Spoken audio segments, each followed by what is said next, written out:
नाज़रीन मूंखे ॿुधाईंदा हलो त उमरकोट जे तक PS 52 ते नंढी चूंड लाइ पोलिंग जो अमल शुरू थी वियो आहे। उन हवाले से वीडियो लिंक ते मौजूद है उमर सुमरो। जी उमर जी असां इन वक्त मौजूद आहियूं उमरकोट सिटी जी हिकिड़ी पोलिंग ते जिते अॼु PS 52 जी इलेक्शन थी रही है ऐं उनमें जेको मुक़ाबिलो आहे उहो PP जे सैयद अमीर अली शाह ऐं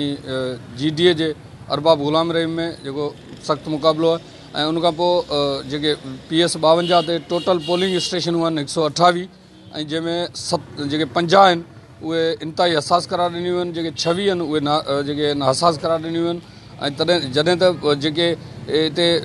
वोटिंग जो जेको सिलसिलो आहे उहो सुबुह 9 वॻे खां जारी आहे ऐं अञा ताईं जेका सूरत हाल उहा अमन अमान जी बरक़रार आहे ऐं सिक्योरिटी जा इंतज़ामात सख़्तु कया विया आहिनि। जॾहिं त जेके वोटर आहिनि उहे जेके आहिनि वोट करे जेके पंहिंजे घरनि ॾांहुं रवाना थी